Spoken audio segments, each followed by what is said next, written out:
Om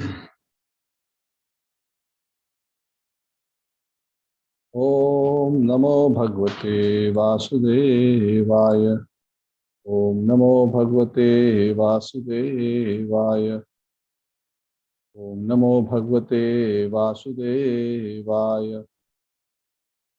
Narayanam Namaskritya Naram Chaiva Narottamam Devim Saraswatim Vyasam Tato Jayamudiraye Nashtaprayeshu Bhadreshu Nityam Bhagavata Sevaya Bhagavati Uttama Shloke Bhaktir Bhavati Naishtiki कृष्णाय वासुदेवाय देवकी नंदनाय च नंदगोपकुमाराय गोविन्दाय नमो नमः। ओम ज्ञानतिमिरान्धस्य ज्ञानाञ्जनच्छलाकया चक्षुरुन्मिलितं येन तस्मै श्रीगुरवे नमः।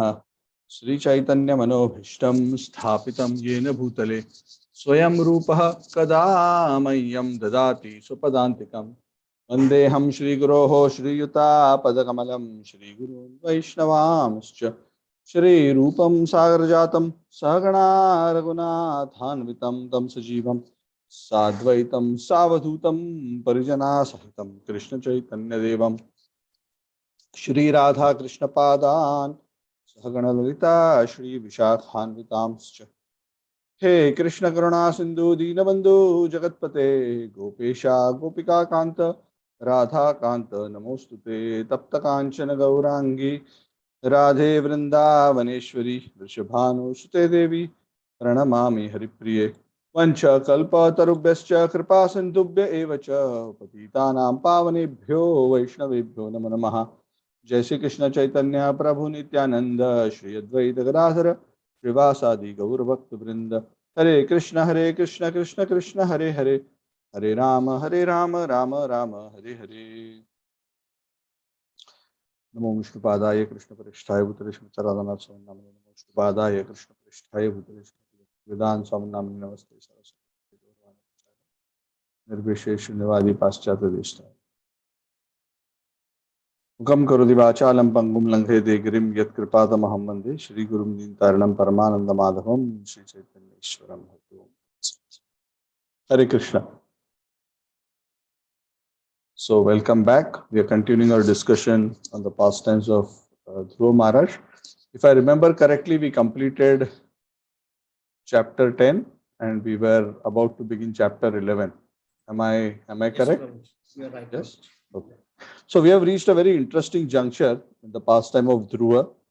Just to quickly realign on where we are in the discussion, Dhruva, of course, at a very young age achieved perfection by his extraordinary determination and dedication. He comes back home having achieved the favor of the Supreme Personality of Godhead and the blessing that he will eventually, after this life, attain the Vaikuntha planet within this world, which is the Shweta Dvipa, which will become famous by his name Dhruva Loka going forward.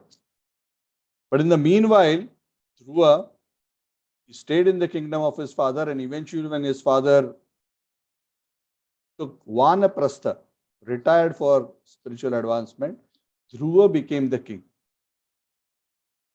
And the Lord had already predicted that Dhruva will become the king. Uttama, his brother,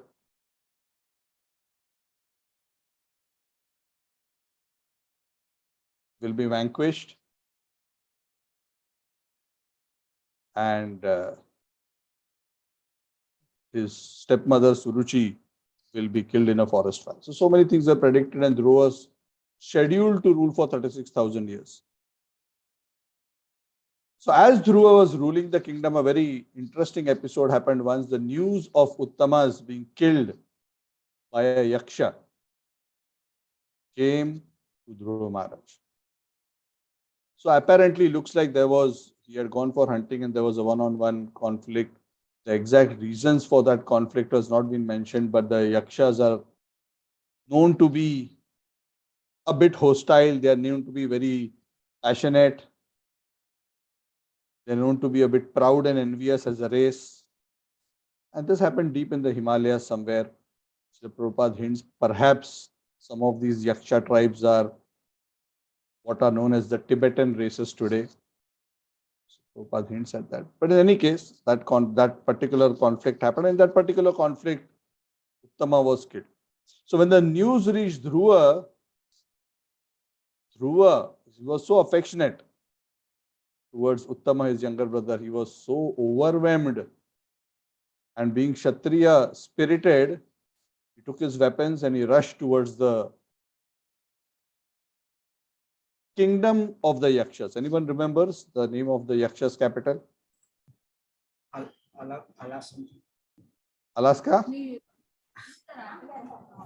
Alkapuri. Yes, Alakapuri. Yes, you almost got it. Yeah, Alakapuri. So he rushed towards that, a very beautiful, well-known, powerful city. And the Yakshas, usually nobody wants to take enmity with Yakshas. Yakshas are quite a formidable, powerful race. And they are not just powerful in the ordinary sense, they are also generally well endowed and equipped with a lot of mystical knowledge.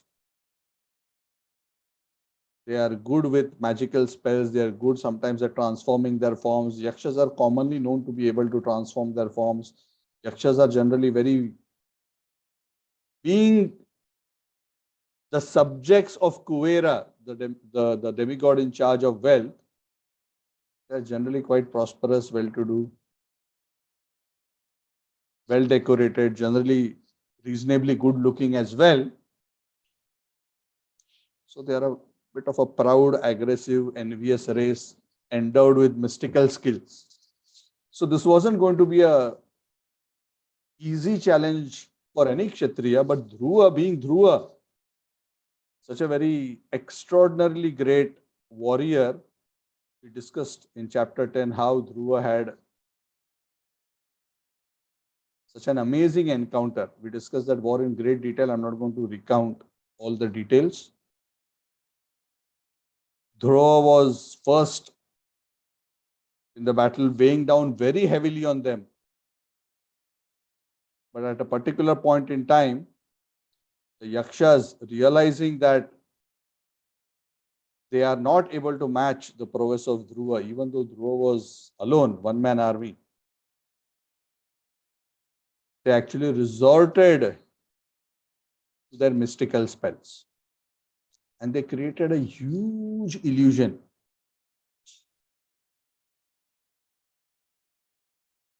And the illusion was so tremendous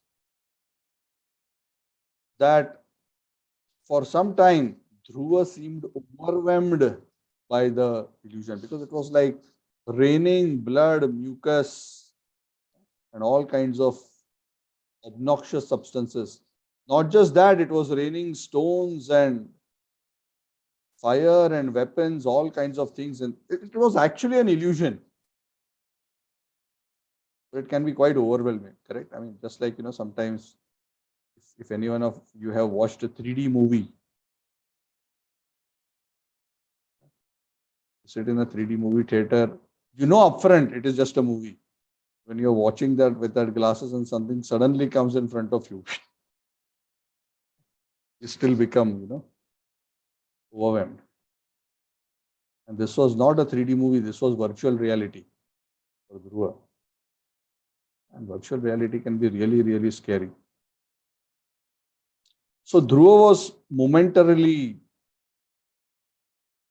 overwhelmed, and seeing that such a great personality as Dhruva was temporarily getting overwhelmed by the power, the great sages appeared in the skies and encouraged Dhruva that the solution to all problems, for devotee, there's only one person they run to when they are full of problems. The devotees don't run to the devatas. They always take shelter of the Supreme Personality of Godhead. These beautiful verses in the Bhagavatam, in the earlier chapters. Krishna Krishna Mahabaho Bhaktanam Abhayankara. Oh Krishna, you are the one who makes your devotees fearless. Of course, Dhruva did not recite this verse. I'm just quoting that verse just to convey the spirit of Dhruva. So they appeal to Dhruva, take shelter of the holy names of the Lord, call out to the Lord, you are a great devotee. The Lord can dispel. Tvam eko dhayyamanam apavargosi sansrute. You are the one who can free the devotee from all kinds of miseries, the pavarga miseries. So Dhruva, when he was hinted and reminded like this, he recollected that he had the Narayana Astra weapon. And he realized, yes, Narayan weapon is not different from the name of Narayan. It has the full power of Narayan, and like what the sages said, that the power of Narayan can counteract all illusion. Now this is very interesting. The power of Narayan can counteract all illusion. That is why whenever devotees also come in a situation where they are overwhelmed by Maya, devotees should always take shelter of the Lord by loudly chanting His holy names. Hare Krishna, Krishna Krishna, Hare Hare, Hare Rama, Rama Rama, Hare Hare. That's why Chaitanya Mahaprabhu has given such a simple way. So easy to take shelter of Krishna just by loudly chanting His holy names. And in that way, we can be protected from this massive illusion. Actually, the illusion that the Yakshas are creating for Dhruva, and the illusion that we are also being subjected to here in this material world, especially in Kali Yuga, actually it is not any less formidable, in my humble opinion. Because we are also being continuously bombarded, like the Yakshas were bombarding him with all kinds of obnoxious substances. The environment is in Kali Yuga is that we are always continuously bombarded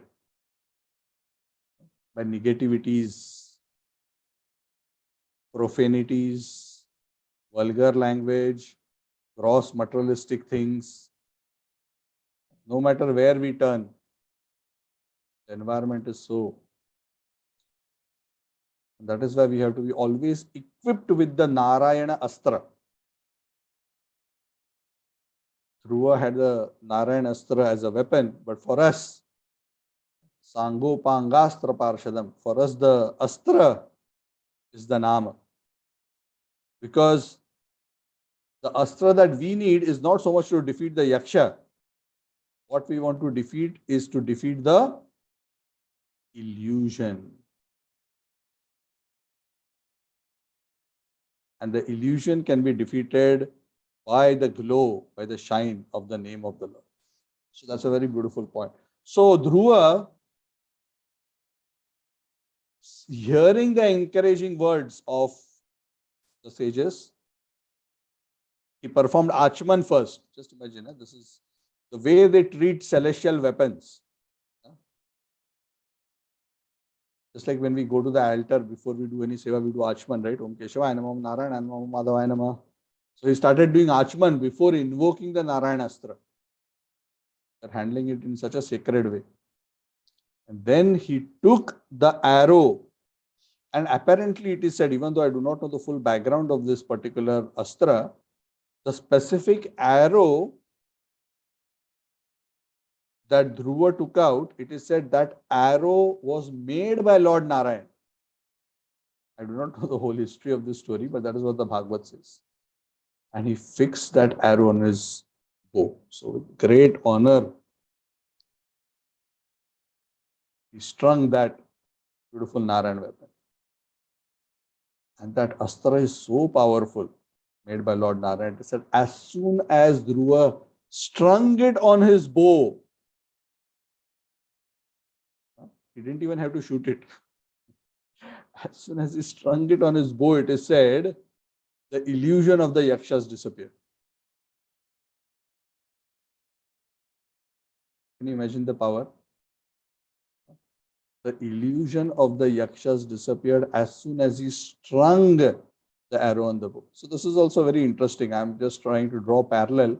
The Acharyas mention, as far as the chanting of the holy names is concerned, to destroy our materialistic tendencies and to be free from the suffering of material energy. Most of it is achieved even, what to speak of achieving Shuddha Nam, even as we are achieving Namabhas, even in the early stages, even within Sadhana Bhakti. Sadhana Bhakti itself has this wonderful characteristic of being Kleshagni and Shubhadha. These are the first two characteristics of Sadhana Bhakti. Kleshagni means it destroys all miseries. And Shubhada means it gives or bestows all auspicious qualities and character. So one has not even reached an advanced stage. Even in the early stages, one is able to reap that fruit. Just like this Narayana Astra was just kept on the board, just pulled, it's not even shot. Already the illusion is dispelled. So we don't have to think that our illusion will be dispelled only when we reach the stage of pure chanting. Yes, at that point it will be fully dispelled, which is true, and irreversibly dispelled. That is true. But we can achieve great effect of overcoming Maya and being situated above the miseries of Maya if we take shelter of the holy name sincerely, even in the stage of sadhaka. And this is the consistent experience of those who are sincere practitioners of sadhana bhakti, that if they are regularly chanting the holy names of the Lord, regularly reading Bhagavatam, being honest and sincere in their efforts to take shelter of the Lord and remaining humble, they will experience themselves to be in a cloud. Understand cloud? When you're in a cloud, you're like way up, where the rains of material miseries don't affect you so much. Correct? If you go above the clouds, what happens? You don't get wet.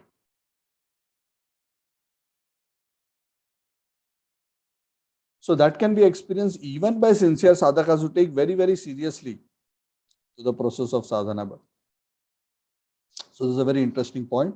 As soon as the arrow was joined to the bow, the illusion was vanquished. Just as the Bhagavatam gives an example, all miseries, all material pains and pleasures are vanquished as soon as one becomes cognizant of the soul. It's a very interesting comparison. So as soon as one becomes cognizant of one's real position, one's reality, as spiritual, as eternally as a servant of Krishna, immediately one becomes free from all material pains and pleasures. Why? Because all material experiences are anchored onto our false identity with our body. But as soon as that identity is replaced by our true identity of being eternally a servant of Krishna, it's like the whole baggage just drops off.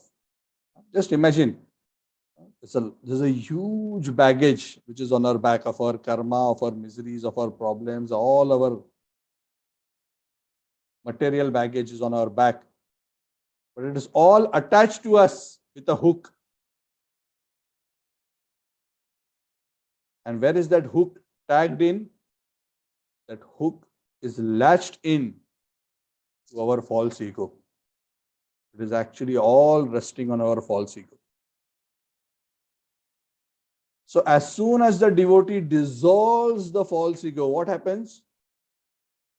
The baggage of karma has nothing to hook itself on to, cannot latch on to anything. As soon as the devotee transforms his false ego into the pure ego, that I am Krishna Das, I am not this body, I am the spirit soul. All the baggage of all the karma from millions of lives cannot latch on to anything anymore. It just collapses. It's a very beautiful concept. Next, the arrow is described that Dhruva uses. It is said that this arrow was made, a brief mention is made that it is made by Narayana Rishi.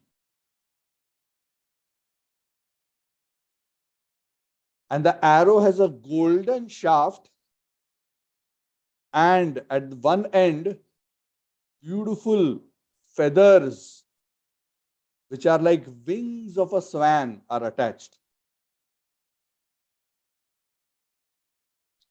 And it is said when Dhruva discharged that weapon, that arrow from his bow, it went piercing through the air towards the Yakshas. It is said as it entered the enemy soldiers with full speed,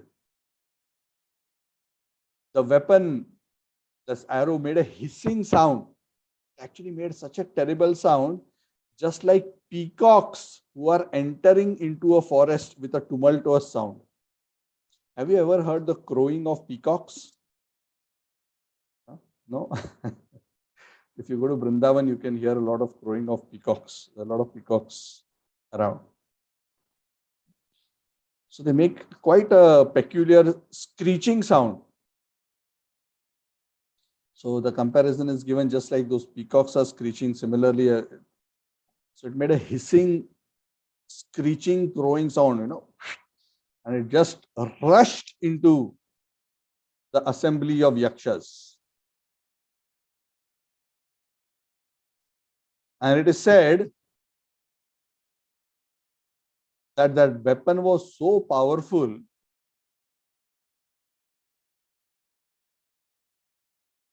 that it just dispersed the enemy yakshas within seconds. It was just chopping off their arms, legs, heads, bellies, in all kinds of directions. Of course, they rushed towards Dhruva trying to attack him, but they were no match for the Narayanastra weapon. They were just dismantled and dismembered like anything. The Bhagavatam describes as the yakshas were being slaughtered wholesale, not one by one now with the Narayanastra weapon, they were being just slaughtered like anything. It is said because they were being killed by Dhruva, who's actually a pure devotee of the Lord, when these yakshas were being killed, they actually achieved Brahma Loka. Very interesting. The Bhagavatam mentions they achieved the planet which is situated above the sun globe, which is attainable by first class Naishtika Brahmacharis. So the planet that it is referring to is actually the Brahma Loka, which is mentioned by Prabhupada. So can you imagine the yakshas attained Brahma Loka, not because they were very austere or great yogis or perfect brahmacharis, they achieved because they were killed by a pure devotee. Wow, so amazing. So just like after being killed by the Lord, one achieves liberation, looks like from here that by being killed by a pure devotee also gives a very great benediction. So that means any connection with a pure devotee or the Lord is auspicious, isn't it? Nonetheless, as this was happening and the yakshas were being slaughtered like anything, Swayambhuva Manu, whose grandson is Dhruva Maharaj, he became very concerned. Because he was watching what his grandson is doing. He was watching this battle. He became concerned. And his concern was that this whole battle that is happening, that Dhruva is killing so many yakshas. But actually, most of these yakshas, they are not actually offenders to Dhruva. And he felt that it is not appropriate for Dhruva to kill all these yakshas without a good reason. So feeling like this, Swayambhuva Manu, together with various great sages, approached Dhruva, who was in the battlefield, slaughtering the yakshas.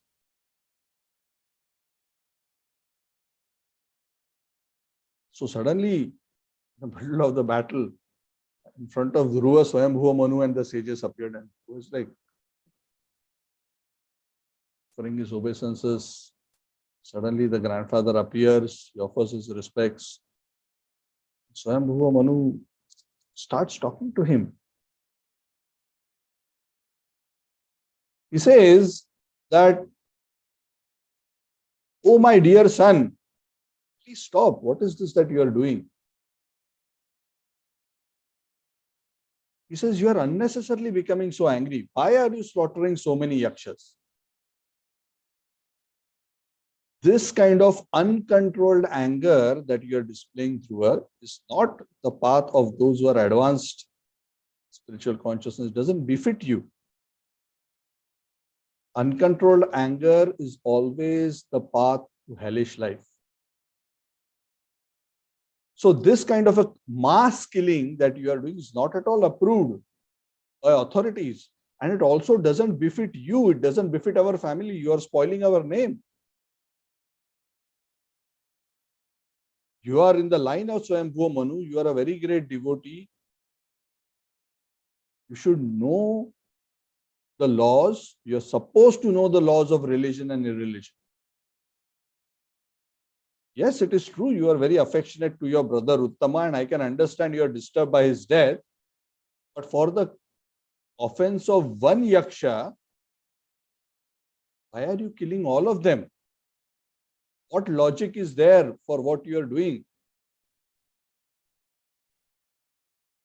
So this kind of wanton killing is forbidden. So many of these yakshas are innocent. They were never involved in killing Uttama. So why is it that you are taking out your anger on them? You had to deal with only that one yaksha, which you have finished. But now you are killing so many. Most of them are innocent. And this kind of a consciousness is actually a material consciousness. This is not good. And you are a saintly person. Saintly person, who, especially those who are devotees of the Lord, are forbidden to have this kind of a dehatma buddhi. Dhruva, you have achieved such a high level of spiritual consciousness. At a very young age, you pleased the Supreme Personality of Godhead. And you achieved the benediction of Vaikuntha Loka, the abode of the Supreme Lord, which is so difficult for anyone to achieve. You are considered as a very dear, confidential devotee of the Lord. So because you are such a famous as such an exalted soul, you must show proper behavior. It is all the more important for those who are advanced souls to show proper behavior. Like in the Gita, Krishna says, because I am the Lord, I have to show proper behavior, because others will follow me. Similarly, for those who are devotees, it is very important to follow proper behavior. For those who are initiated devotees, it is all the more important to follow proper behavior. Those who are in positions of authority, even more important in a spiritual authority, I am mentioning, or positions of sannyasis, gurus, leaders, temple presidents, whatever, any leadership position within the society of devotees, one has to be very exemplary, otherwise it sets a very bad example for others. So you are the king and you are famous as a pure devotee. Why are you behaving like this? Like an ordinary person who's maddened by anger and creating so much ruckus and causing so much bloodshed.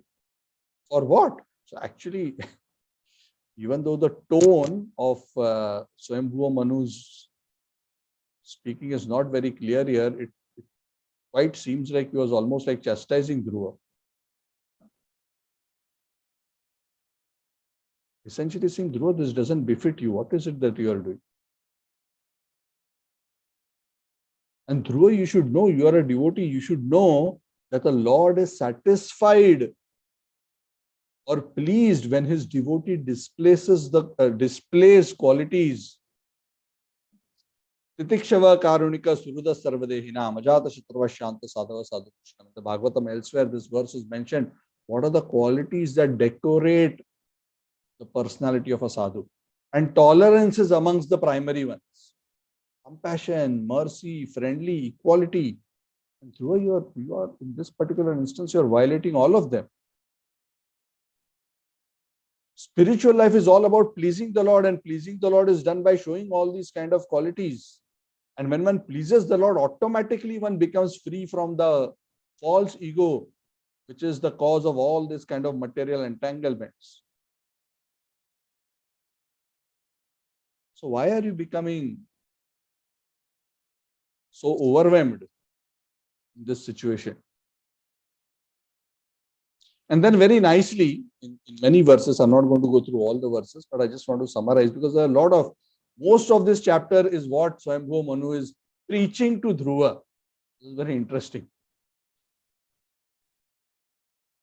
He's preaching to Dhruva, and then he explains to Dhruva over many verses, where between verses 15 to 26, essentially Swayambhu Manu is explaining to Dhruva, saying that you have to understand this whole material world is working based on the system created by the Supreme Lord. He is the controller. He is running everything. And you have to understand that each and every living entity is put into situations and controlled by the time factor, and based on their own karma, different living entities are going through different kinds of experiences. Under the supervision of the Lord. Of course, in one sense, the Lord is the director of everything, but at the same time, the Lord is not directly responsible for everything, because we are responsible for our karma, even though it is orchestrated by the Lord. So even that Yaksha and your brother Uttama, they are going through their own situation in life and their own karma, and that has created a particular situation where Uttama has passed away. Why are you overreacting to this? This is the nature of this material world. People go through their various kinds of reactions. And yes, as a king, you have to punish the person who has offended. And that was that one Yaksha. But you have to understand the world is moving in a particular way under the perfect arrangement of the Supreme Personality of Godhead.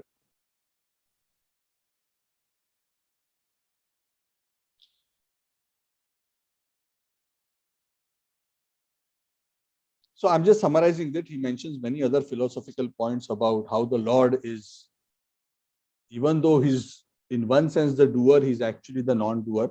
So I'm not going to go into those nuances in this conversation. We have discussed this multiple times, how even though the Lord is the creator, maintainer of everything, ultimately the Lord is aloof and detached. We have discussed this point multiple times, both in the Gita and the Bhagavad. And how the Lord is unaffected.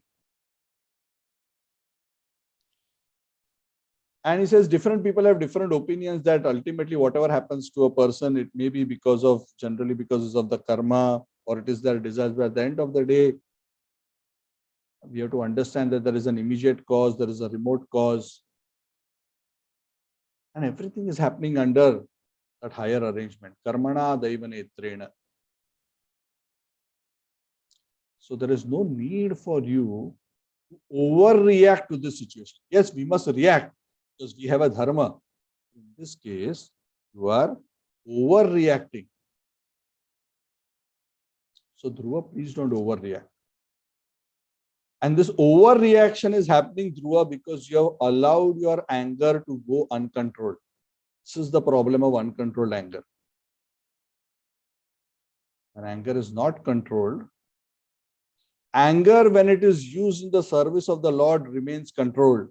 But if you allow the anger to be driven by the false ego, especially based on the bodily concept, I am this body and this is my brother who has this material body and he has been killed and I have to react in a particular way.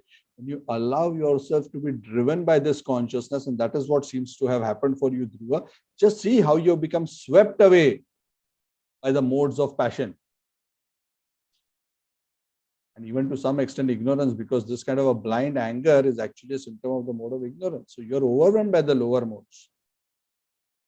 So you are a devotee, you should know that when a devotee is getting overwhelmed by the lower modes, he must develop detachment and go inwards and take shelter of the Supreme Personality of Godhead.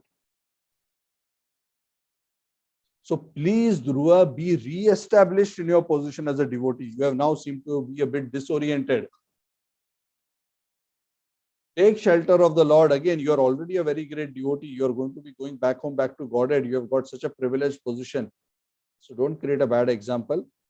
Be re-established in your position as a great devotee by focusing on the Lord internally, and give up this anger which is related to the bodily concept of life. Quite strong words, huh? Quite strong words. So Dhruva is actually such a great soul.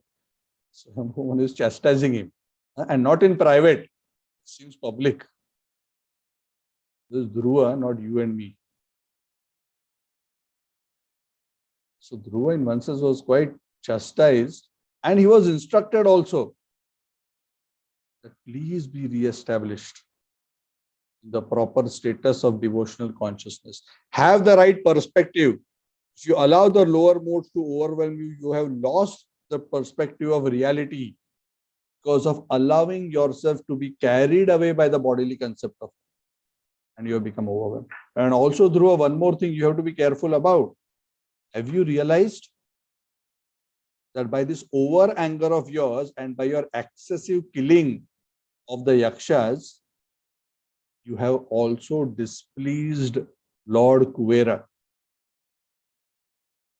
Because these are all Kuvera's followers. You have unnecessarily killed the subjects of Kuvera. Kuvera is a great devotee and a great soul. So you are also creating anger for him. And creating anger in the heart of a great soul towards you and our whole family will not be good for us. It is never good that the wrath of a great soul be directed towards our family. It will create ruination. And there's also another very interesting lesson for all of us to learn. When we become the subject of the displeasure, become the target of the displeasure or anger of a great soul, we are actually inviting our own self-destruction. So this is why you are entering this space. You are actually so wonderfully situated. Everything was going on wonderful. Why are you messing it up? So you have to figure out a way. You have to not only just stop this killing, but now even if you stop, you have gone so far that you have killed so many yakshas, you have to now deal with the anger of Kuvera. You have to pacify Kuvera.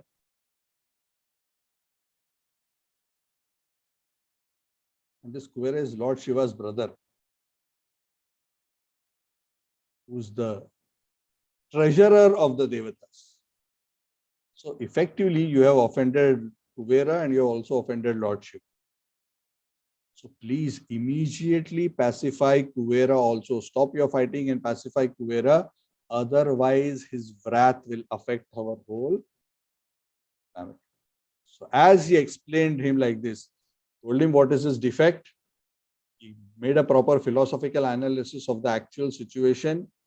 He told him how he should overcome and control his anger. And after having controlled his immediate anger, what he should do after that to rectify the mistake that he has made so that no further damage happens. That instruction was also given by Swayambhuva. So after all this was spoken, Dhruva Maharaj accepted those words. He offered obeisances to his grandfather Swayambhuva Manu. And being brought back to his proper sense of devotional discrimination, Swayambhuva Manu and all the sages returned back where they had come from. So that is essentially the summary of the chapter.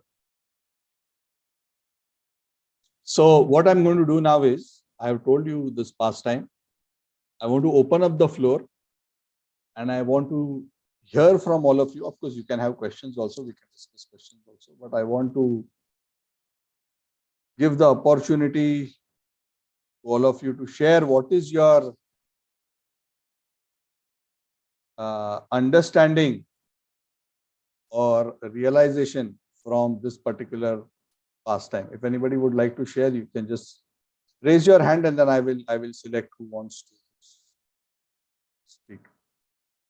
so we can do it in a bit more organized manner. I hope you know how to do the raise hand. You can go to reactions, and then there is a raise hand, raise and unraise. If you're really struggling with that, you just can speak out loud. Sridharji, you want to say something? I see a thumbs up. Yeah, thumbs up is not the same as raise hand though, but yeah. Yeah, sorry. Yeah, no problem. Yeah, I have one question, Prabhuji. Yes. Yeah, actually, he was defending, right? Like as you said, like Yaksha, he was like taking avenging uh, on behalf of his brother, right? In order to kill like one Yaksha. But if we kill one Yaksha, the others all also they will come, and so in order to defend, he was like fighting. Is that correct or like? No, not quite. He was wanting to destroy the entire race of Yakshas. He went with that determination. He was not going there with a mentality that I want to, kill only that one Yaksha. He attacked the whole city of Yakshas. He didn't go to them and say, please hand over the one person who has killed Tama, and I will deal with him. He didn't say like that. He just went and he challenged the Yakshas. So he took the offense of one to be the offense of the whole species, so to say. And that is where Swayambhuva Manu said, don't have such a bodily identification. Don't kill others for the offense of one. Got it. Thank you, Prabhuji. Hare Krishna. Hare Krishna. Others, yes, Santanam Prabhu, you want to share something, some insights, some understanding? Hare Krishna Prabhuji. After hearing this, I just, even though Dhruva is a great devotee, how he was, how he went to the mode of ignorance or passion, and how this situation is happened, it is making us surprised. So far, what we learned is Dhruva, we have to know the story. He got the opportunity to see the Lord and take his blessings and other things. Now, maybe the first time I'm hearing.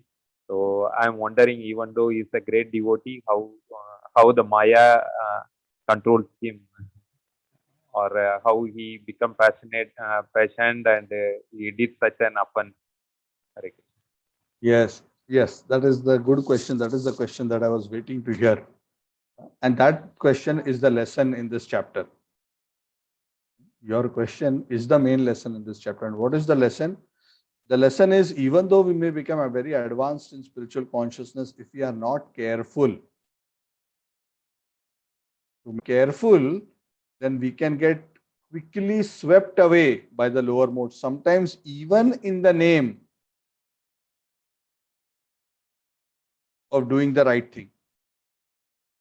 And we have seen many instances in scripture. We have heard about the story of Bharat Maharaj also, whose, of course, the circumstances were different, where he was affectionate to a deer, but he became so affectionate to a deer in a materially compassionate way that he became distracted from his spiritual life.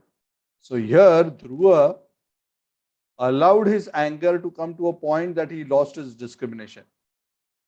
Because the anger was more driven because of a bodily identification with Uttama.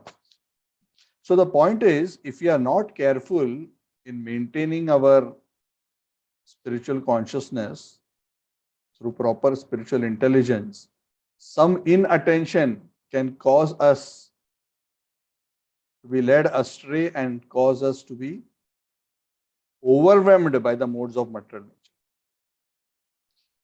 So that is why time and again, even great souls sometimes momentarily become overwhelmed.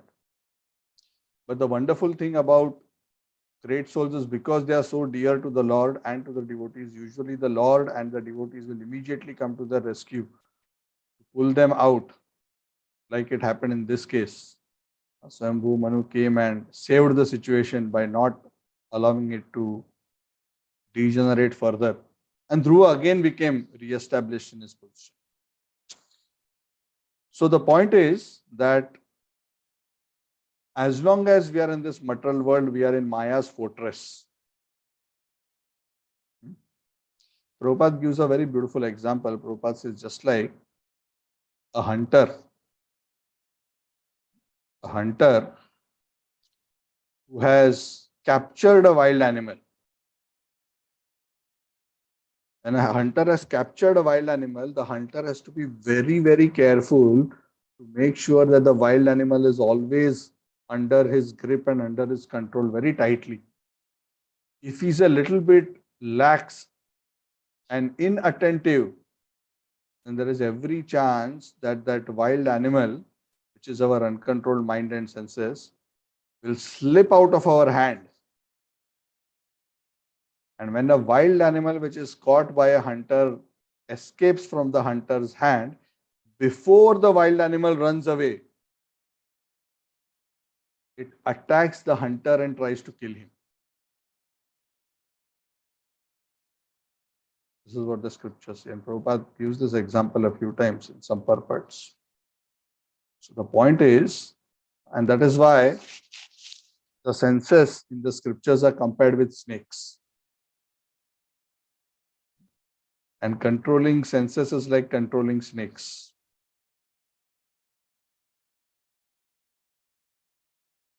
Have you observed many of the deities have snakes in their hands?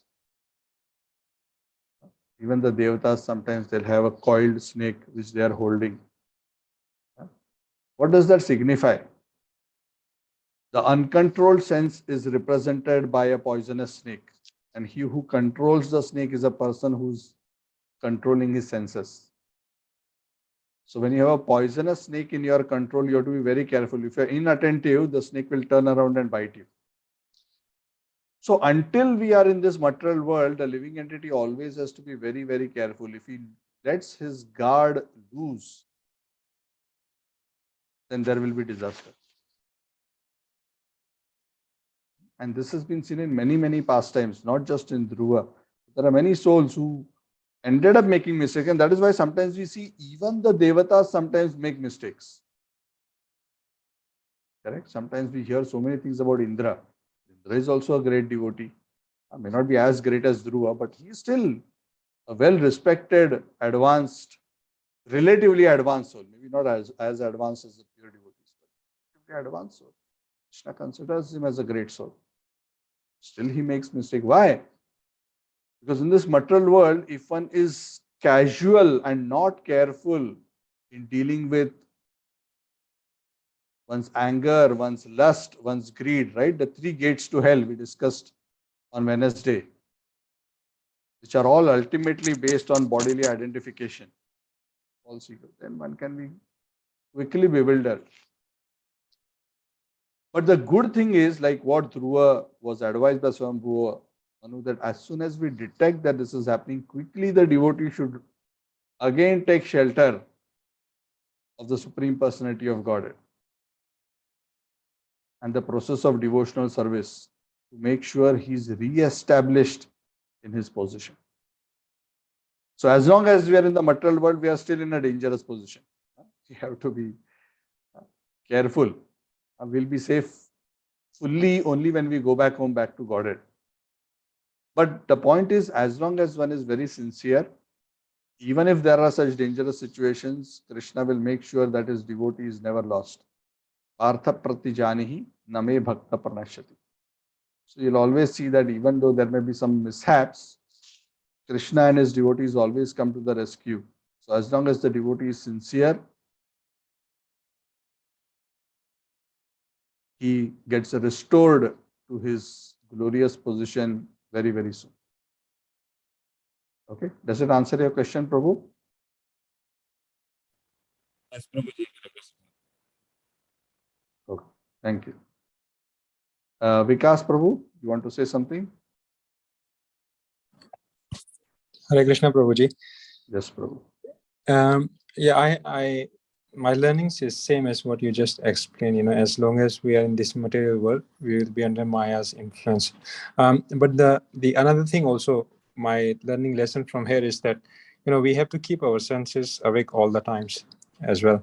You know, by hearing Hari Katha, and most important part is the association of devotees, just like Swambhu Manu, you know, guided Dhruva Maharaj. You know, Likewise, the devotees, they keep guiding us as well.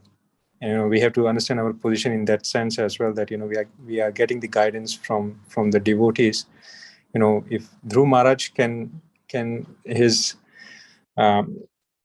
like his, I think Swambhu Manu was his grandfather, right?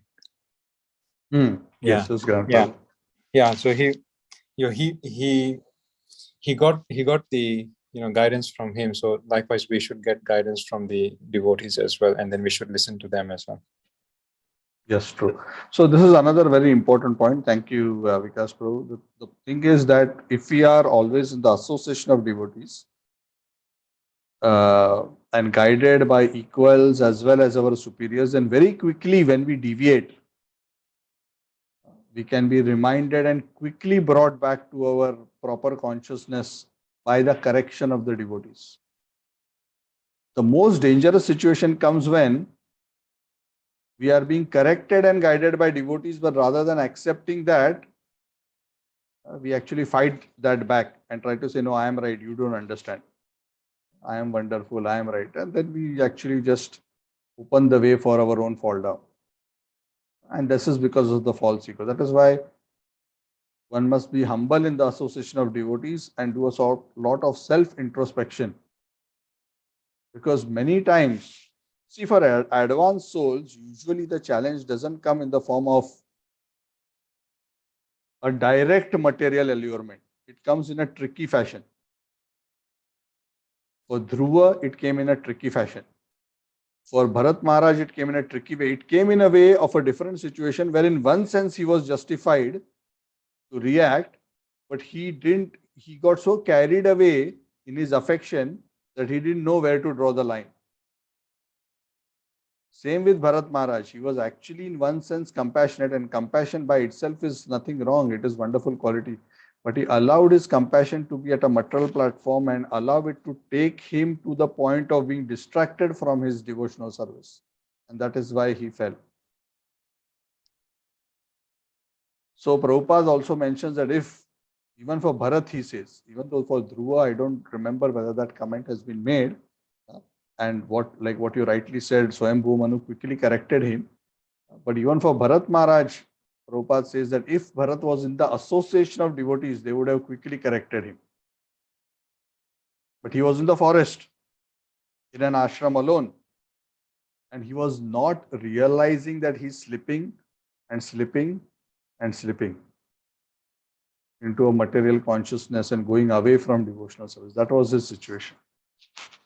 But of course, the Lord eventually protected him, but he had a much longer path to go. Dhruva was relatively quickly corrected. Okay, so thank you, Prabhu. Your point is well taken. Anybody wants to add anything else or ask anything else?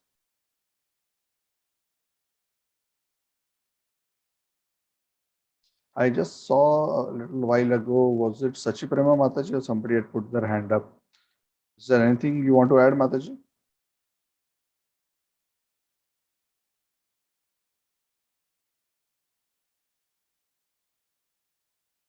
Oh, I think she has left the class. Okay, so it's a very beautiful pastime. We managed to complete this chapter. There are, of course, a lot more philosophical points which you can read in the purport, where there is a more deeper analysis of the Lord and the working of the material nature and how the material nature works under the Lord's direction. But the bottom line of all of this is that at the end of the day, we are responsible for our own situation, and the Lord is orchestrating everything to fulfill our desires, and the actions and reactions come to us based on our own karma as well as our own desires. Yes, Santanam Prabhu, you want to add something? Hare Krishna, Prabhuji. I have a general doubt. Why Draupadi experienced such a humiliated situation in front of in the assembly? What was the reason? Is it a karma? So if Bhishma could not understand the answer to this question, then what can I say? Bhishma, as he's leaving this world, he says that I cannot figure out how the Pandavas, even with Krishna next to them, had to undergo all these situations. So the point is that we may not be fully able to understand the exact reasons why certain devotees have been subjected to certain conditions. Sometimes it may appear a particular devotee is saved immediately. For another devotee, sometimes it may take a long time to save him. So the nuances for each soul, why the Lord deals with them in a very specific way, is very, very difficult for us to fully understand and comprehend.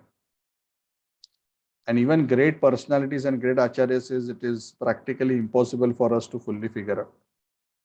But the general principle is that sadhakas go through difficulties because of their karma, where Krishna is giving them an opportunity to become purified by taking shelter of him. But as far as pure devotees are concerned, so we are placing Draupadi, Pandavas in the category of pure devotees. Yes. For them, the general understanding is that they are put into those situations not because of their karma, but because Krishna wants to glorify them. Or glorify them in what way? By showing how they respond to very difficult situations to set the right standard for ordinary people like us to follow. Or sometimes sometimes he uses them to set the ideal example. Sometimes the Lord uses them also to set the not so ideal example. For example, Krishna used Bhishma, even though Bhishma is a pure devotee, to set an example which from an ordinary perspective most people understand as Bhishma didn't do the right thing. But Krishna wanted him to set the example that even if you are the most powerful person, even if you are the greatest person, if you are against me, you will be destroyed. So he did that, he played that role. So was it his karma? And at one level we can say, oh, he made the mistake that he sided with Duryodhan, he shouldn't have done this. And at one level we can say all of this is okay. And that's why he had to be killed and he was shot with arrows. So at one level that argument may be true, but at the deepest level, what is the Lord's ultimate inner purpose to arrange all of this? And what was ultimately Bhishma's innermost consciousness? So those are very deep, profound things. And the acharyas, at least our acharyas in our line, are very clear that Bhishma is a very pure devotee. He was doing all this just as a service to the Supreme Personality of Godhead. So in the pastimes of these very great souls, we should generally understand that these are all lessons for us. Their excellent behavior is also a lesson for us. Their mistakes are also lessons for us. That's how we should see it. That's why even for Indra's mistakes, what to speak of pure devotees like Bhishma, even for Indra's mistakes, we should not criticize Indra. I remember Radhanath Maharaj very clearly says, we should learn from the mistakes of the great souls. But the learning is not such that we say, see, what is this guy Indra? Useless fellow. Cannot even control his senses. If we say like this, we will commit offenses and we will fall down.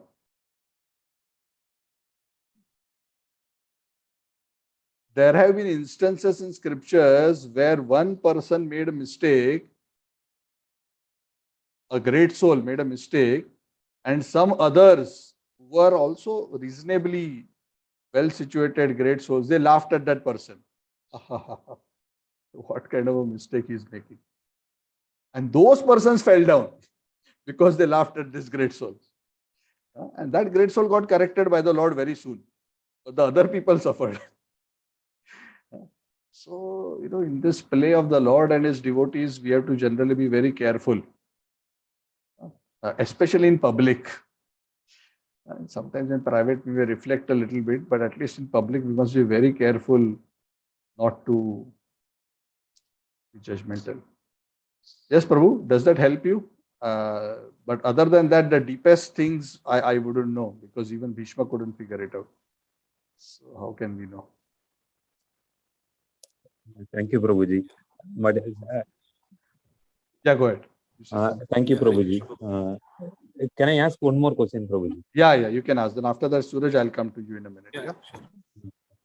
Yes, Prabhu, go ahead. Santanam. Somewhere in the Upanyasas, I heard like Upanishads? Draupadi was not invited when she was humiliated at the assembly hall initially. Later only she cried and Krishna appeared, started to help. But in another situation, when Durvasa Muni was visiting, Durvasa Muni was during Pandavas were in exile, Durvasa Muni was visiting their place, Pandavas' home, and they finished their lunch. And by the time when Durvasa Muni was reaching, there was no food, but Krishna appeared there and he helped all the Pandavas. So sometime in the Draupadi humiliation at assembly hall, people used to say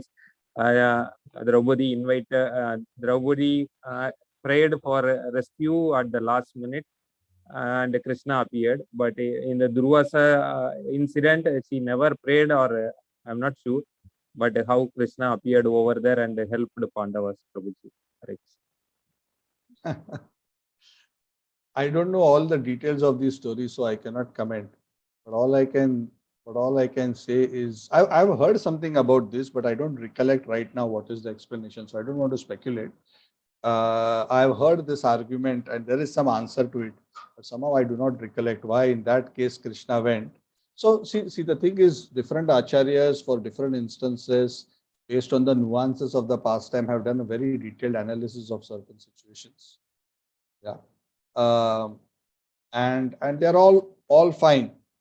My key point is, I don't remember, so I cannot comment the exact reason. But the key point for all of us to remember is, even with all that, all those should be for us lessons to learn philosophically. But what we should not do is, we should avoid judging the great soul. That is what I'm trying to say, right? And yes, yeah, why she didn't call out at that time. Some say that, oh, yeah, first she was trying to depend on, she was trying to help herself and the Lord was going to come, but then she tried to protect herself. So the Lord thought, oh, she's managing it herself. Why should I go? Then later she fully called out to the Lord with both her hands raised. So that is the common explanation, which is fine. We all accept it. That's an authentic explanation. But for the previous time, why the Lord came without even her direct calling, there is some reason, but I do not recollect at this particular time. There is some reason given, and I've heard it also some time ago, but I do not recollect. But also we have to remember again, see, this is another lesson for us to remember. Just because the Lord dealt with us in a particular way at one particular point in time, we cannot take the Lord and how he deals with us for granted. You understand what I'm saying? Even the gopis, with whom the Lord is so close, the moment they feel even little bit pride, Krishna disappears from the scene. And then they start, lamenting. So Krishna, wants us to be at our peak perfect consciousness all the time. We just cannot take him for granted. So there are many lessons like that. But yes, of course, sometimes when we hear all this, we feel very worried, how can I, remain like that, perfect, pure all the time? So the idea is not to make us panicky or worried all the time. The idea is that if we are on the guard all the time, and if we are putting our best effort at our level and Dhruva's level, there is huge difference. Our level and Draupadi's level, there is huge difference. But that's okay. But at our level, if we are sincere, putting the right effort, if we are not offensive, and if we are not trying to cheat the Lord and our spiritual teachers, then Krishna will always protect us. even if there are small mishaps, it is not that there will not be no mishaps. Mishaps happen even in the lives of great souls. But the point is, we see in the long run their glory and their spiritual position remains unaffected in spite of the mishaps. And that is why Krishna says, I protect what I give. Right? I deliver what they don't have and I protect. Yoga kshemam vahamyaham. So that is Krishna's special protective potency for his devotees. Even though the devotee may go through an apparent skirmish, so to say, an apparent accident, Krishna, Shipram bhavati dharmatma shashvat shantim nigacchati. Krishna says, very quickly he gets restored to his original position. Apichet suduracharo bhajate mam ananyabhat sadhu reva samantavya samyak vyavasto hisa. Shipram bhavati dharmatma shashvat shantim nigacchati partha pratijanihi name bhakta pranashati. Krishna says, I take it upon myself to always quickly re-establish my devotee back in his position. Because Krishna also knows how powerful his Maya is. Sometimes even with our best effort may not be adequate. Correct? You understand? So Krishna is not like a sadistic examiner who wants to make the students fail.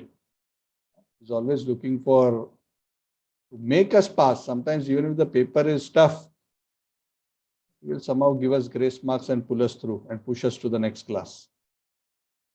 Everything is for our learning. Okay? So the point is, we should remember all of this, but all that we are discussing is not to make us worried. It's just to make us cautious that as long as we are in the material world, we should always be very, very careful. Suresh, Prabhu, want to say something? Yeah, Hare Krishna, Prabhuji. In the situation of Dhruva, he had a supervision of his grandfather. And like devotees, we have a support and guidance of devotees and spiritual masters. But at times, we are into such a problem that we cannot open up the problem with anyone else. So in that case, how the help is going to come? I mean, few problems I cannot discuss with devotees, nor I can, take help from spiritual masters. So how that help is going to come in that case? We have the Lord as our spiritual master in the heart, Chaitya Guru. Okay. So it is not always, see, many a times the answers of to how to deal with a situation, we know it's only about being able to do it and stick to doing it, right? Most of the situations in our life, it's not that we don't know the answer. It's just that we have to. So we must pray to the Lord who is situated in our heart, take shelter of Krishna. Ultimately, he is the Guru of all Gurus. Of course, the devotee is never trying to minimize the spiritual master and the other Shiksha Gurus who are representatives of the Lord and the Paramatma. But the reality is always that, ultimately it is the Super Soul who's guiding us, even through the different teachers. Yeah, because Prabhuji, sometimes we are in so much stress that we'll not have an intelligence to, pray, like seek help or something. So we are so much distracted. Yes. So that is why we're saying, if we are, so as devotees, like what I mentioned, if we are sincerely following the sadhana, we are sincere to make advancement in spiritual life and we are not committing offenses, then even though there may be sometimes mistakes, we will not be going off course. See, that is what is dangerous, going off course. On the path, we may sway a little bit left and right, we may skid a bit, we may go through some potholes and get some bumps along the way, but we will not go off the road and get lost. And that is what Krishna is trying to say. My devotees never get lost. But Krishna never says my devotees will have a smooth ride. It's clear. Yeah, you understand. So yeah, but it is not that whenever we need to seek help, Out of ego, it should not be that we want to hide and not take help. That is not good. Then we are, that mentality will block the flow of mercy. You understand? Yeah. But of course, each and everything, all small things, we cannot go and be discussing. We have to develop the right spiritual intelligence to handle our life. So that's how we have to gradually become mature. Yes? Yeah. Yeah, Prabhu. Anand Sundari Mataji, you want to say something? Uh, uh, please accept my humble obeisance, Prabhu. Yes, same to you, Prabhu, I Mataji. just asking in regarding to what Santana Prabhu was asking. He said like sometimes you feel difficult to ask certain like help, and then Prabhu was saying that you get the help from the Saitya Guru, that is uh, the Supreme Lord Paramatma. But what about if you ask a question and you're not getting an answer? I mean, sometimes you even break your ego and you ask a question from a devotee and you didn't get answer. So how do you handle in that way? So because then in that way you are still at loss, right? Because you're at loss because you want an answer and you don't get an answer. So how do you take it? I mean, we know that it is because we want to advance, Prabhu, not in any way. So I'm just saying, suppose how do you handle it in that kind of case? How do you understand such a situation? Like how Prabhu was saying. So because it's quite sensitive, like so, like you were saying, like if you want to approach, then it is difficult for the person if they don't get the help. Or at least some response. How do they handle such a situation, Prabhu? So, okay, so there are a few ways because this question is a bit generic. It is a bit difficult to know because see, certain times, certain aspects one can actually discuss and get some guidance. Certain questions one has to look for the answers oneself. Yeah, because I mean we can talk about getting guidance for certain practical situations and like that, but there may be certain questions where we have to find answers ourselves as to what I want to do in my life, how I want to serve, how I want to do certain things. So some of those questions are more that we have to ask ourselves. Of course, we can take opinion from others, but at the end of the day, we are responsible to take ownership of our own decisions for our own self. So yes, we must seek guidance, we must introspect, but the reality is it is not that, it is as simple as, you ask a question, you get an answer. Even with Krishna, it may not always be like that. And sometimes even asking questions to Krishna, we may not even get an answer. So if you are not getting an answer from Krishna, Devotees even are more after asking, merciful than Krishna. no, see, Krishna's mercy, Krishna is always merciful. That is the problem. We think Krishna is sometimes merciful, sometimes is not merciful. Actually, Krishna is always merciful. Sometimes Krishna is merciful by giving us the answer. Sometimes Krishna is merciful by withholding the answer. And why does Krishna withhold the answer? Because Krishna wants us to work harder to find the answer. Sometimes as devotees, we become too lazy.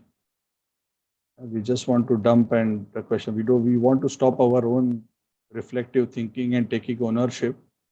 And we want to dump the responsibility of the answer on Guru, on Krishna. But sometimes Krishna wants us to reflect hard enough and also try hard enough to find the answer, because there is spiritual growth even in trying to find the answer. Sometimes, for example, if you are in an exam and you are struggling with a question, so the same teacher who in the classroom was willing to answer all your questions, yes, whatever doubts you had in your classroom, same teacher who was willing to answer all your questions, the same teacher becomes absolutely quiet when you are writing your exam paper. Yes, she is the examiner. At that time, if you go and ask the teacher, teacher, this question I don't understand. Can you please explain to me? You figure it out. I'd already explained everything to you in the classroom. Examination time, the teacher zips her mouth. She doesn't give answers. Because the teacher wants you to grow by struggling to find the answer. So that is where the growth will come. That is what an exam is about. You are understanding what I'm saying? I understand well, Prabhu, but if you don't have the devotee doesn't have that confidence that they are making proper, they are not spiritually mature to make such independent decisions.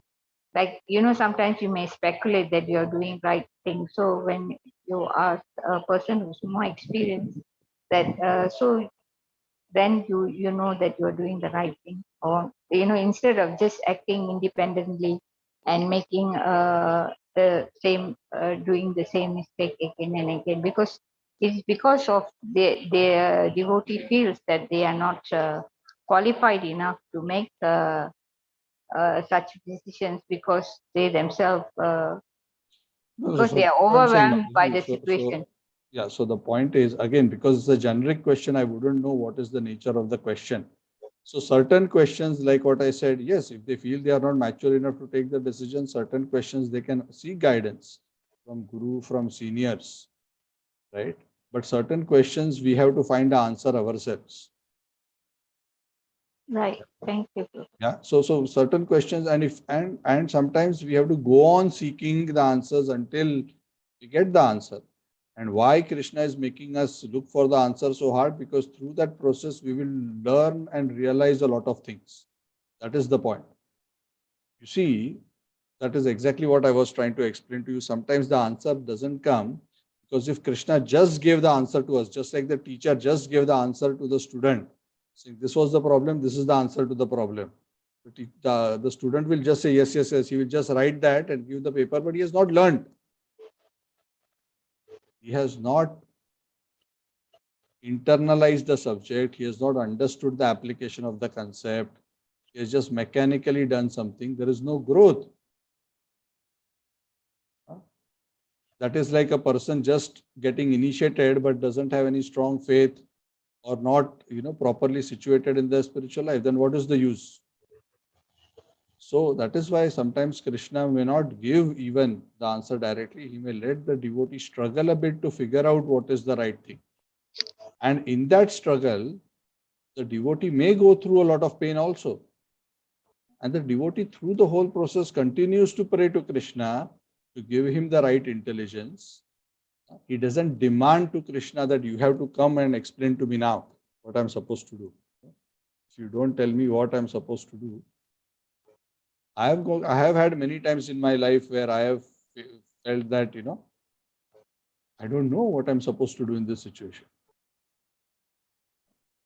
And nobody is going to come down to tell me what exactly I'm supposed to do. So does it mean Krishna has abandoned me? No, it doesn't mean Krishna has abandoned me. It just means that Krishna wants me to figure out, based on all that knowledge that has been given to me, of course in consultation with devotees and others, but certain decisions of certain aspects of our life we have to make for ourselves. Because not everything is black and white. Not everything is about good or bad, right? There are so many decisions which may be all correct, but we have to choose one amongst them. So what is the right thing to choose? And the answers are not so simple. That's why life is complicated. And that's why in life there will be certain times where we will bang against walls. We may apparently come to dead ends. That is how the journey of life is. But all through that journey, the devotee still has faith that even that situation of so-called deadlock is also under the supervision of the Supreme Personality of Godhead. He doesn't feel that God has abandoned him. You understand what I'm saying? Yeah. Yes. Yeah. Yeah. So the simple answer is we have to always continue to try to find the answer, either by asking or by trying out. If you don't know the answer, try out quickly to figure out which of the three. So if you have three paths and know even after all discussion and all consultation, you are still unable to select one of the three, then you have to just try one out and see whether it works. And that didn't work. Okay, maybe, this was a wrong analysis or a wrong choice. Then you try the second one. And then you settle down with the third and you realize, yes, the third was great. And then you will think, why Krishna didn't tell me that you should have chosen the third path? Because Krishna wanted you to be convinced for the rest of your life that 1 and 2 are not your path. I'm just giving you one imaginary situation. Yeah, just asking. Thank No, you. Mataji, I'm not answering. I'm just explaining to you the framework. Yes, thank you.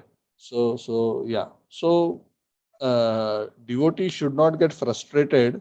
My point is, sometimes we try to put a lot of pressure on God to solve our problems. And I have also done this mistake many times, that we try to, push God and become frustrated because the Lord is not solving the problems the way we think we should solve it. You have to understand that. What if you have just left everything to Krishna, but you still feel that the decisions that you are making is not proper? I mean, even though you have implicit faith in Krishna, considering any situation, knowing that whatever decisions he makes is right, but you doubt yourself, not Krishna. That your faith in Krishna is not wavered, but you yourself doubt your own faith. I mean, your own actions. I mean, whether you are doing the right thing.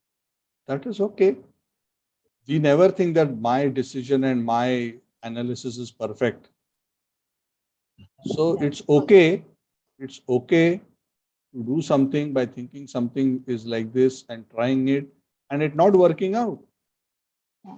Then we have to carry on and go to the next step logically by using our spiritual intelligence and the right guidance from the devotees. That is exactly the point that I'm saying. It's not that we have to have, devotee doesn't feel that this decision is to be perfect, or just because he has done that decision by praying to Krishna means that will always work out to be the perfect decision. Right. Correct? I mean, that is the point. That is precisely the point. So the question, what I'm trying to say is, sometimes devotees will say, why Krishna didn't stop me from making the wrong decision? No. There may be many reasons why Krishna will still allow it to unfold it in a particular way. But the bottom line of why it is because there is certain things we are supposed to learn through the process. No, it's just that the devotee may be concerned that we are misusing the free will that is given by Krishna. Of course, we don't doubt Krishna at any time. So I understand, Prabhu, what you're saying. So No, you are mixing both concepts. See, depending on Krishna, because Krishna is not going to come and tell you in the years, right? This is what you must do, right? In Arjuna's case, he was there direct to tell him, you fight. Right? Yeah. So for us, Krishna may not, sometimes Guru may tell us some things. And in that case, we can directly follow the instructions of the Guru. But not in every situation, in every aspect of our life, the Guru or the senior devotees are going to give us a very clear direction. And that is where we have to take ownership for our lives. And we have to base our decisions based on our spiritual understanding and spiritual knowledge to the best of our ability. And even after doing it to the best of our ability, we may not be sure that it is perfect. And even after that, we may fail. And that is why we are not trusting our abilities. We are praying and doing our best. And it is okay, even after praying and doing our best, to fail. That's what I'm trying to say. And that is also part of the growing up journey. That is what I'm trying to say. And that is not where we should put the blame on God that, oh, I have so many times I've prayed so hard and taken a decision and failed. Right? In my own life also. So I don't turn around. I've learned over time that I don't have to turn around and say, God, I told you. See, I prayed to you. You didn't tell me I'm not supposed to go here. See, I went here and this happened. All because of you. Right. You didn't guide me. So that is not how we deal with the situation. We understand that if Krishna allowed me to go down this path and get knocked over, then there was something he wanted me to learn. That is the point I'm trying to say. And then even after that, we may not get the right answer. We may have to knock our head 100 times before the 101st time we may figure out. But through the whole process, the devotee is still depending on Krishna always. He never loses his faith in Krishna.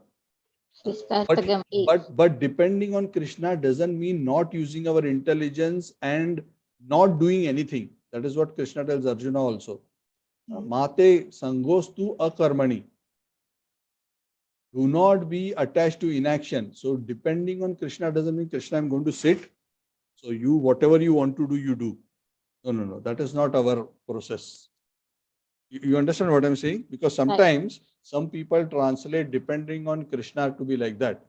Which means actually, I don't know. Let Krishna decide. This is not how things work. Okay.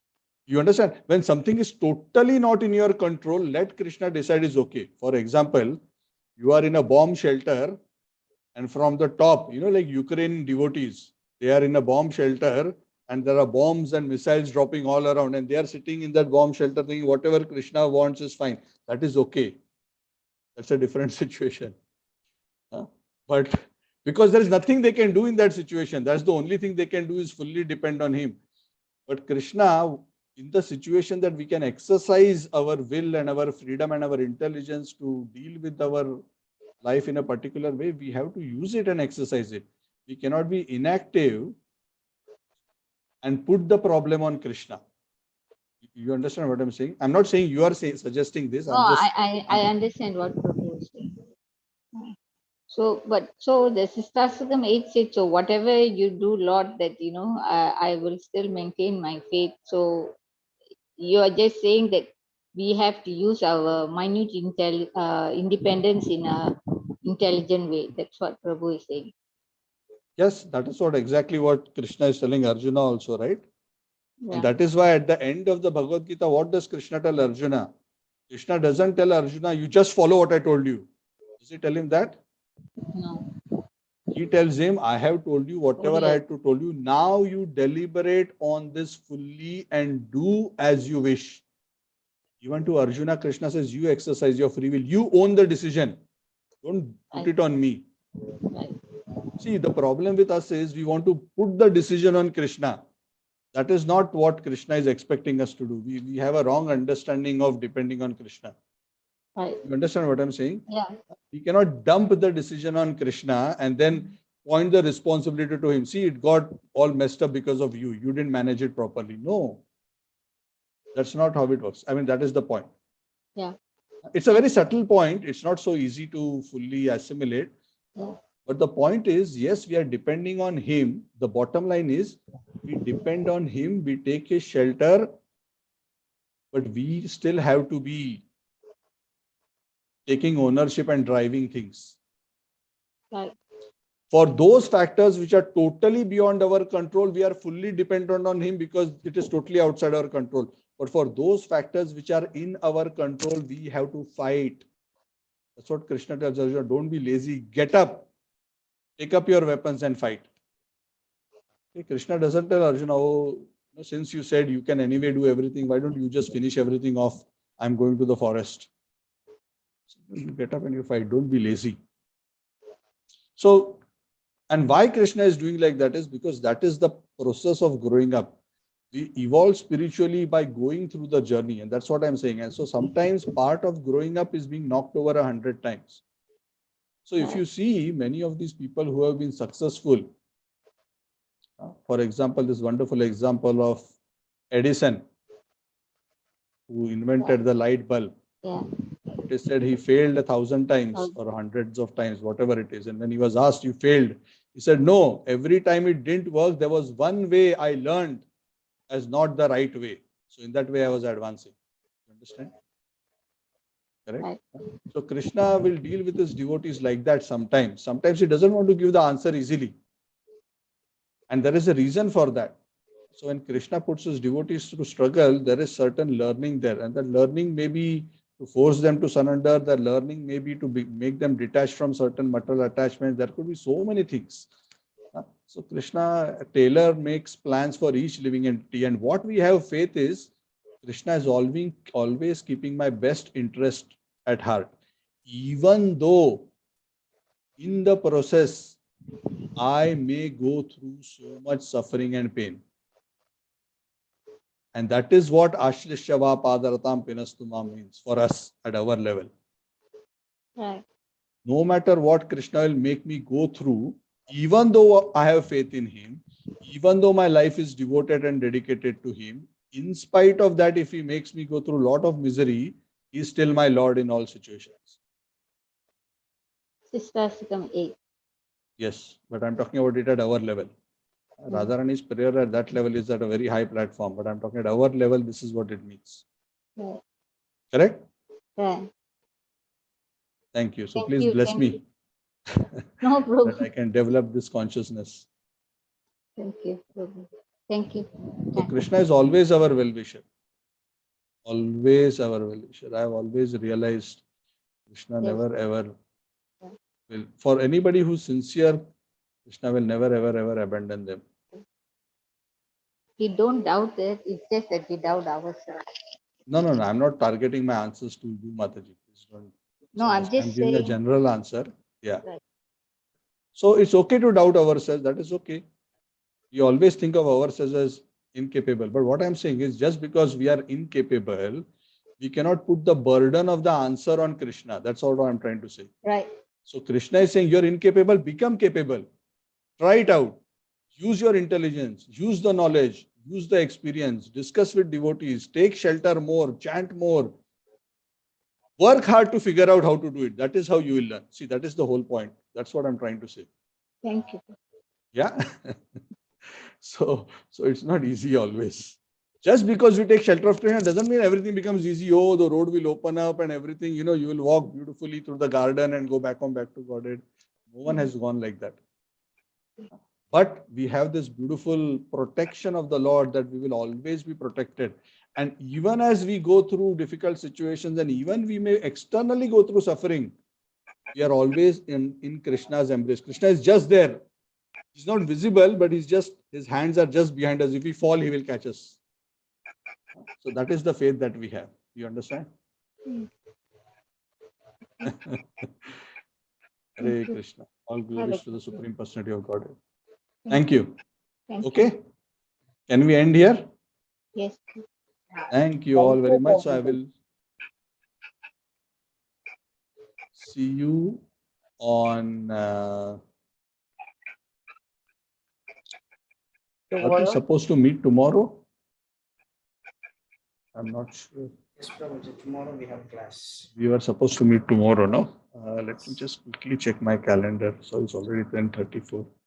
Do you all want to do tomorrow or should we do later? I just want to know your enthusiasm.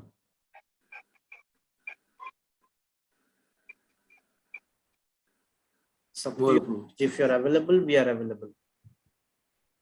What about the others? Okay, let's do this. I have something tomorrow as well. Can we have the session the next week? Is that okay? Yes. Yeah. Is you decide, Prabhuji? We Okay, are I ready will for take. tomorrow also. I will take ownership of my decision and face the consequences. And we have developed that understanding with all your teachings and all that. Right? No. I want all of your blessings that I can follow my teachings. Actually, they're not my teachings, but whatever I speak. But that is helpful to us, no? Yes. That's why both of us are benefited. That is the beauty. Okay. So we will skip for tomorrow. We will meet on Wednesday, then we'll do it the next Sunday. I also have some other things tomorrow. It will be a bit tight for me also. Okay. So we will have. So I'll meet you on Wednesday then and we'll continue Bhagavad Gita. Thank you very much. Srimad Bhagavatam ki jai. So we will have, we'll start chapter 12 the following Saturday, which is Dhruva goes back to Godhead. The conclusive, almost the conclusive chapter. There's one more after that. Descendants of Dhruva Maharaj, but Dhruva's pastime mainly ends by next chapter. Thank you. Srila Prabhupada ki jai. Jai. Thank you, Prabhuji. Thank you, Mataji. Very nice question. Thank you. Hare Krishna. Hare Krishna. Hare Krishna, Prabhuji. Hare Krishna. Thank